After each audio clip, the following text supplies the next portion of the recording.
The best games are ones where we can make a lot of discoveries, but with practice, develop some optimal and comfortable patterns. In Civ 7, for example, on a micro level, there are certain resources I like to see at the start of the game, and I'll prioritize food for the first while. And I can't remember the last time I didn't lead with 3 scouts. Or on a macro level, there are certain victory conditions I find easier to achieve, and I'll push things in those directions depending on which civ and leader I have. After a while, these patterns become habits. A new update comes along and we have to modify those habits, or after a period of rediscovery, create new ones. That was what the water update did, for example. It opened up new pathways, new opportunities, and nudged us out of our habits. I guess I'm thinking ahead to the major update coming, and I'm already a little pre-nostalgic for the parts of the game that are either not coming back or changing. As someone who liked the game from the beginning, I've grown to like legacy paths, for example. I'd expect that they would change or be added on to, but not be eliminated. I think the Triumph system, though, is going to work out well in their place, but I still get nostalgic for those first few heady months when I was playing whenever I had some time. All those vanilla and broken aspects of the game were part of the experience. More importantly, I learned patterns and developed habits, and I didn't like my habits being disrupted. But of course, this is nothing compared to lifelong Civ players who had a lot of habits disrupted with the release of Civ 7. Where I initially saw a ton of new things to discover, they didn't see things they expected to see, or at least not nearly enough of them. Look, I know it's not this simple. The game violated the 1/3 new rule. It eliminated what many Civ players saw as the inviolable core of the game, one Civ and leader for all time. It got rid of builders. It added mementos and attribute trees. But I think all of this owes at least a little to the need for the familiar. For me, I was very much a creature of habit with Civ 6. I gravitated towards the same civs on a regular basis. I still go back occasionally to try and learn civs I haven't tried. But if I get impatient, I go right back to good old Canada, Greece, the Netherlands, Australia, or Sumeria. The weird thing is, I haven't had the same experience with Civ 7. Maybe because switching civs keeps things a little fresher for me, but I can always switch back to a more comfortable civ in the next stage. And we all recognize that when something becomes too familiar, we need to add something to it, which is where DLC come in. So while most people have been waiting for the new update, which I'll admit I'm anxious for as well, I'm already looking past that and hoping to see new leaders and civs by summertime. Each new leader in Civ offers the chance to change the game up a bit.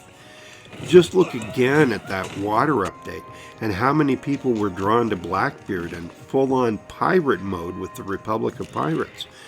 Or the Tonga Civ and the ability to go into deep ocean right away. It's like having a slightly new game, and it's a blast. With this in mind, I decided that what I needed most right now was a mod Civ, but paired with a familiar leader, a balance of new and old. So I went with Scotland, an Exploration Age mod from mattwho, who you might recognize as the creator of the Da Vinci mod I used way back in the early days of this channel. You can find both mods in the Steam Workshop. Why Scotland? Well, it's hard to shake the influence of half of my family, so Scotland it had to be. And when I looked closer at the build, I saw one thing in particular that I thought was pretty cool. First off, it's a scientific cultural civ, so I like that combination, and its special ability is to get small science and culture adjacencies for science and culture buildings next to quarters. It has a unique military unit, the Reaver, that ignores the effects of rough terrain, and it has a unique quarter, the Berg. All of this would be enough to give it a try. But the last part I haven't mentioned is what convinced me. Once you build the Berg in a city, and then build a university in that city, you can begin to build special units, humanists, each a major Scottish figure from the Enlightenment period or thereabouts. There are 10 humanists, each granting various yield increases when they produce a book at their local university. But wait, there's more. The interesting part is that the books they produce act as relics. Scotland produces no missionaries. You can still build temples, and the books can be displayed in those, among the other usual places. But if you're tired of schlepping missionaries around to convert and reconvert other settlements and even your own, then Scotland short-circuits all of that. The Dutch, if you saw an earlier video featuring them, do something similar except with the paintings of the Dutch masters. And in following the principle of needing something familiar, I decided to go with Ada Lovelace, even though I had just used her in the recent Firaxis workshop. Or maybe that made her even more familiar and appropriate for this video. That and her science culture predilections work perfectly with those of Scotland. So we jump into the exploration age, and we must have jumped too far, because by turn 20, Augustus has already declared war against us. I wasn't really in a war-ready frame of mind yet, so good for him.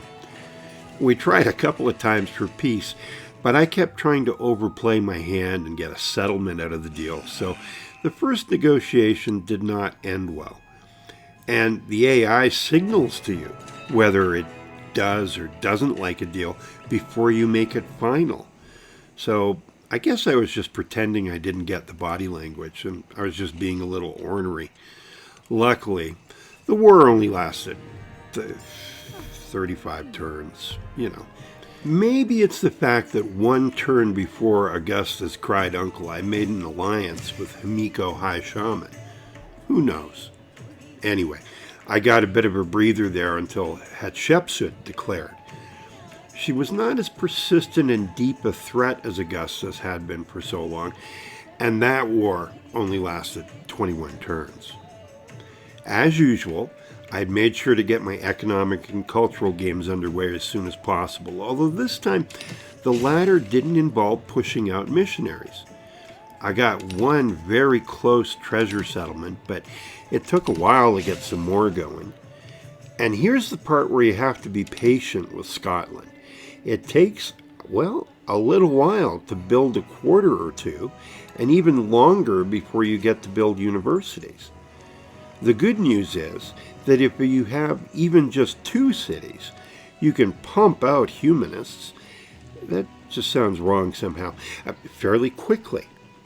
The bonuses they offer are good, but the fact that they fill up your relic spots without you even having to go on one religious expedition is great.